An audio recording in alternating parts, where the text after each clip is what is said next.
দেশজুড়ে খাল খনন কর্মসূচির অংশ হিসেবে নওগাঁতেও এই কার্যক্রম উদ্বোধন করা হয়েছে। আর এই বিষয়ে আরো তথ্যপাত্র জানানোর জন্য আমাদের সঙ্গে সহকর্মী শফিক ছোট যুক্ত হয়ে আছেন।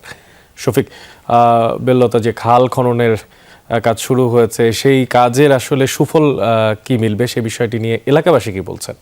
আমি এই মুহূর্তে দাঁড়িয়ে আছি নিয়ামতপুর উপজেলার শ্রীমন্তপুর এলাকা। এক পাশে সাপাহার পোরশা, অন্য পাশে রাজশাহীর বাগমারা এবং অন্যান্য বেশ কয়েকটি উপজেলা রয়েছে। বিশাল এক মাঠ, এই মাঠের মাঝখানে অন্তত 25 থেকে 30টি ছোট ছোট খাল রয়েছে। আজকে বেল্লতা খালের যে পুনর্খননের উদ্বোধন করলেন ভূমিমন্ত্রী মিজানুর রহমান মিনু, সেই খাল ছাড়াও আরো বেশ কিছু খাল রয়েছে। মিজানুর রহমান মিনু তার বক্তব্যে যেমন বলেছেন, প্রত্যেকটি খাল খনন করা হবে এবং এই খালগুলো খনন করলে কি ধরনের উপকার আসবে এই অঞ্চলের মানুষের, সেটি নিয়ে একজন কৃষকের সঙ্গে কথা বলবো।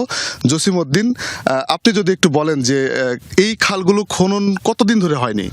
এই খাল খনন আমার বয়সে আমি দেখিনি, কোন সময় ছিল আমরা জানি না, কিন্তু এখন দেখো যে মুজিয়া যাচ্ছে আস্তে আস্তে।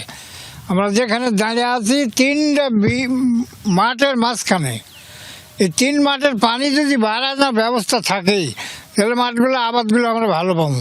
আগে কি নষ্ট হয়েছে? আবাদ ওই বৃষ্টির পানিতে নষ্ট হয়ে যায়, পানি বাড়ানোর কোনো পথ থাকে না। খরা মৌসুমে আবার পানি থাকে না, ওইটা মরে যায় পানি ব্যাপারে। খাল খনন হলে পানিও পাবো, পানিটা বাড়ায় যাবে, আমার আবাদগুলো সুস্থ হবে।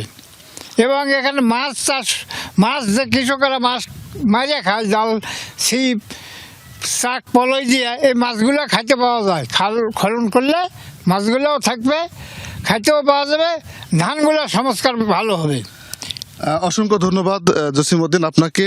অনেক শুনছিলেন যে আসলে এই অঞ্চলের যে খালগুলো রয়েছে সেগুলো মূলত ইন্ডিয়া থেকে, অর্থাৎ পার্শ্ববর্তী ভারত থেকে যে পানি আসে বিভিন্ন নদী হয়ে, খাল হয়ে এবং বিল হয়ে, সেটি কিন্তু এদিক দিয়ে প্রবাহিত হয় এবং শেষ পর্যন্ত রাজশাহীতে পদ্মায় গিয়ে কিন্তু মিলিত হয়। এই খালগুলো সংস্কারের ফলে একদিকে যেমন ফসলের উৎপাদন বাড়বে, তারপরে মাছের উৎপাদন বাড়বে, আবার এই অঞ্চলের মানুষের যে ফসলগুলো নষ্ট হয়ে যেত বর্ষা মৌসুমে, সেই নষ্ট হওয়ার হাত থেকে রক্ষা পাবে। একই সাথে ফসল চাষাবাদের জন্য যে সেচের দরকার হয়, সেই সেচের পানি, ভূগর্ভস্থ পানি না তুলে এই খালগুলো থেকে এবং বিলগুলো থেকে পানি উত্তোলন করে ফসল চাষাবাদ হবে। সব মিলিয়ে আসলে এই খালগুলো খননের, পুনর্খননের দীর্ঘদিনের দাবি ছিল এই অঞ্চলের মানুষের।